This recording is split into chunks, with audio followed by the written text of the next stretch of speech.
Você já parou para pensar nas consequências devastadoras das nossas próprias escolhas erradas? Na história de Jezabel, vemos como uma mulher determinada a exercer seu poder foi capaz de manipular, corromper e destruir vidas, tudo em nome de sua própria ambição.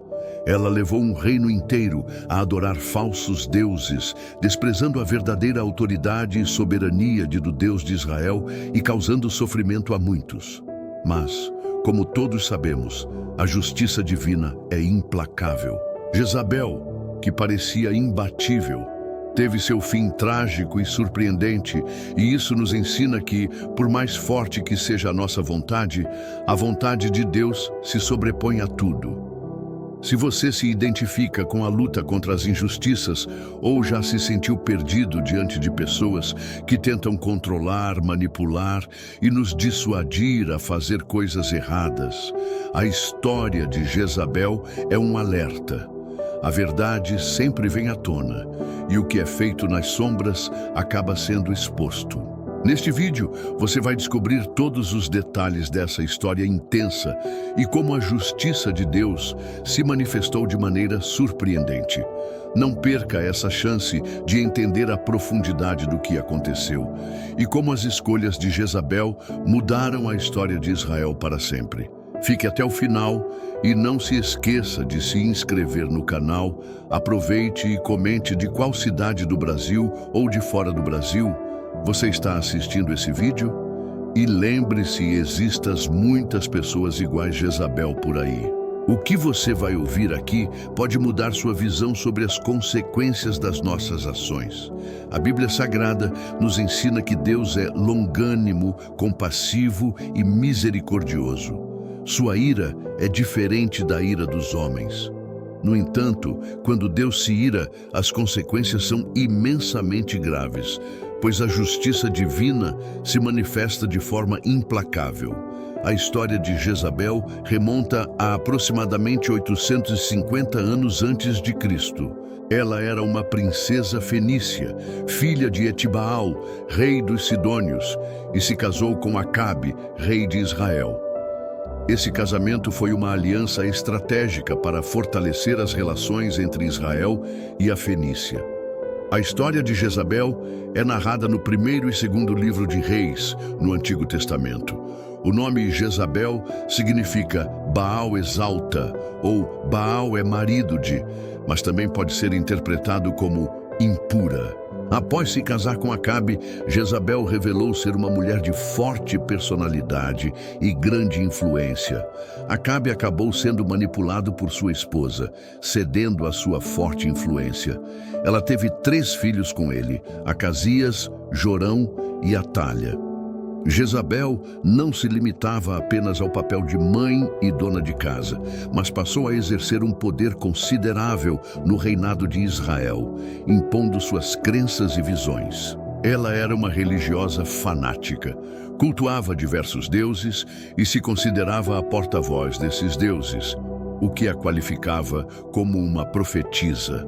Sua influência foi tamanha que ela se tornou uma espécie de sacerdotisa dominadora, ensinando idolatrias e promovendo práticas imorais, incluindo a imoralidade sexual. Alguns erroneamente a classificam como uma prostituta, mas não há registros de sua conduta nesse sentido.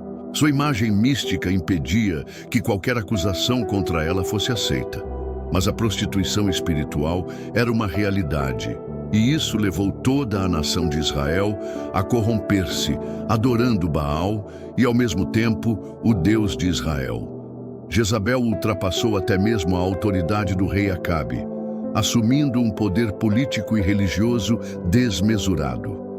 Ela governava sobre o clero sacerdotal, obrigando os sacerdotes israelitas a cultuar Baal e a deusa Ázera, divindades fenícias. Não satisfeita com a adoração aos deuses estrangeiros, Jezabel iniciou uma verdadeira perseguição contra o Deus de Israel, caçando e matando todos aqueles que se opusessem às suas práticas idólatras e abomináveis, como os rituais satânicos que envolviam sacrifícios de crianças. Essa corrupção espiritual gerou a ira de Deus, que logo traria consequências devastadoras para a rainha. A história revela que Jezabel tinha completo domínio sobre seu marido, o rei Acabe, a ponto de se tornar mais popular do que ele no reino de Israel. Acabe acabou se atraindo pelo culto aos falsos deuses, colocando o verdadeiro Deus de Israel em segundo plano. Juntamente com sua esposa Jezabel, planejava a construção de um templo dedicado a Baal dentro do palácio. Jezabel não adorava apenas Baal, considerado a principal divindade dos fenícios e cartagineses, mas também Moloque, um deus dos amonitas, frequentemente descrito como um demônio por cristãos e cabalistas. Além disso, ela cultuava a deusa Ácera, deusa fenícia da fertilidade. Jezabel usou o tesouro público do Templo de Israel para sustentar 850 profetas pagãos, 450 profetas de Baal e 400 da deusa Ácera. Com isso, muitos profetas e sacerdotes do Deus de Israel foram assassinados ou forçados a se exilar no deserto devido à perseguição imposta por Jezabel. Ela sentia-se no auge de seu poder, com uma liderança tão forte que quase ofuscava totalmente a autoridade do rei Acabe. Jezabel jamais imaginou que poderia ser contrariada. No entanto, surge um profeta desconhecido do Deus de Israel, chamado Elias Tisbita. A mensagem de Elias contrariava todos os ensinamentos de Jezabel, e seu nome, que significa Yahvé é Deus, refletia sua missão de anunciar a supremacia do verdadeiro Deus. A história conta que Elias começou a incomodar Jezabel com sua presença. Ele se tornou o maior desafeto que ela poderia ter. O profeta de Deus foi até Acabe e declarou: "Vive o Senhor, Deus de Israel, perante cuja face estou, que nestes anos nem orvalho nem chuva haverá, senão segundo a minha palavra." A mensagem de Elias era um desafio direto à crença de Jezabel em Baal, o deus fenício da fertilidade e da vida, pois a chuva só cairia se o Deus de Israel o permitisse. A perseguição contra os profetas de Deus se intensificou. Obadias, um homem justo, escondeu 100 profetas em uma caverna para salvá-los, oferecendo-lhes pão e água.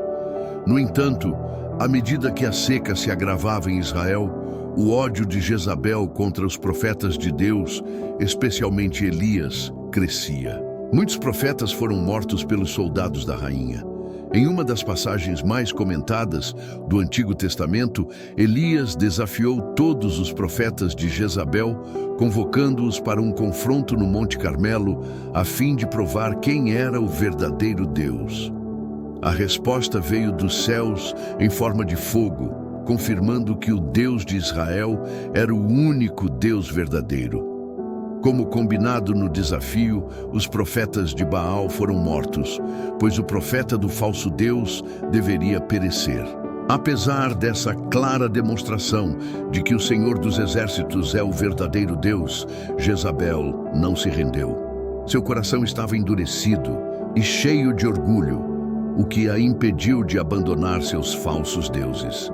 Jezabel foi desmascarada publicamente, mas isso só aumentou seu ódio por Elias, que teve de fugir para salvar sua vida. Jezabel não media esforços para alcançar seus objetivos. Vendo que seu marido, o rei Acabe, desejava a vinha de Nabote, que ficava próxima ao palácio de Jezrael, Jezabel soube que Nabote havia se recusado a vendê-la para Acabe. Então, ela se envolveu na situação e enviou cartas em nome de Acabe aos líderes de Jezrael, acusando falsamente Nabote de blasfemar contra Deus e contra o rei. Dessa forma, Jezabel ordenou a execução de Nabote por apedrejamento e ainda arrumou falsas testemunhas para prejudicar ainda mais a situação de Nabote.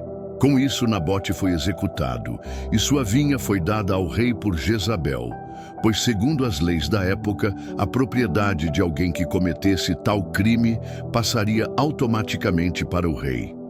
Ao tomar conhecimento do que havia acontecido, Elias profetizou contra Jezabel. Ele disse: assim diz o Senhor, no lugar onde os cães lamberem o sangue de Nabote, lamberão também o teu próprio sangue. Os cães comerão a carne de Jezabel junto ao antemuro de Jezrael. Os teus restos mortais serão espalhados como esterco no campo, de modo que ninguém será capaz de dizer: esta é Jezabel. O tempo passou, Acabe morreu, e a influência política e religiosa de Jezabel cresceu. Israel passou a ser governado pelos filhos de Jezabel, Acasias e Jorão. No entanto, Jeú, comandante do exército de Israel, liderou uma revolta contra a família real, matando Jorão, filho de Jezabel, e pondo fim ao culto de Baal em Israel. Acasias fugiu, mas estava ferido e acabou morrendo. Quando Jeú ascendeu ao trono, dirigiu-se ao palácio para tomá-lo. Ao saber do ocorrido, Jezabel não demonstrou medo algum. Ela se maquiou, pintou os olhos, colocou enfeites na cabeça e foi para a janela do palácio. Quando Jeú entrou pelas portas, Jezabel perguntou: como vais, Inri, assassino do seu senhor? Jeú olhou para cima, para a janela, e perguntou a 2 ou 3 eunucos que estavam ali: quem está com ele? Com isso, Jeú ordenou que jogassem Jezabel pela janela. Ela foi lançada de lá de cima, e a violência da queda fez com que o sangue de Jezabel salpicasse, jorrando pelas paredes e pelos cavalos. Jeú ainda passou por cima dela com seu cavalo. Em seguida, Jeú entrou no palácio e decidiu fazer uma refeição. Após comer e beber, Jeú disse: olhem para aquela maldita, sepultem-na, pois é filha de rei. No entanto, quando foram sepultar Jezabel, encontraram apenas o crânio, os pés e as palmas das mãos. Isso cumpriu exatamente o que o profeta Elias havia dito, que os restos mortais de Jezabel seriam tão dispersos que seria impossível reconhecer, dizendo: esta é Jezabel. E assim, chegamos ao fim de mais uma história impactante. A história de Jezabel é um alerta poderoso para todos nós. As consequências de nossas escolhas erradas podem ser imensas e, muitas vezes, o preço pago é mais alto do que imaginamos. Jezabel acreditava que seu poder e controle eram imbatíveis, mas, como vimos, ninguém escapa da justiça divina. Sua história nos mostra como a arrogância e a manipulação podem destruir não apenas quem as pratica, mas também aqueles ao redor. Eu te convido a refletir. Quantas vezes nos vemos em situações semelhantes, onde a verdade e a justiça são distorcidas? Quantas vezes permitimos que o orgulho nos cegue? A história de Jezabel é, sem dúvida, um convite a nos questionarmos sobre nossas próprias ações e decisões. Se você chegou até aqui, muito obrigado por assistir. Seu tempo e atenção são preciosos para nós. Agora, queremos saber a sua opinião. Deixe seu comentário abaixo e compartilhe conosco suas reflexões sobre o vídeo. E se você ainda não é inscrito, não perca mais tempo. Inscreva-se agora e ative o sininho para receber mais conteúdos como este. E lembre-se, suas ações podem fazer a diferença não só na sua vida, mas também na vida das pessoas ao seu redor. E a verdade sempre encontra uma maneira de se manifestar. Agora vamos ficando por aqui. Um forte abraço para você e toda a sua família. Que Deus lhe abençoe e até o próximo vídeo.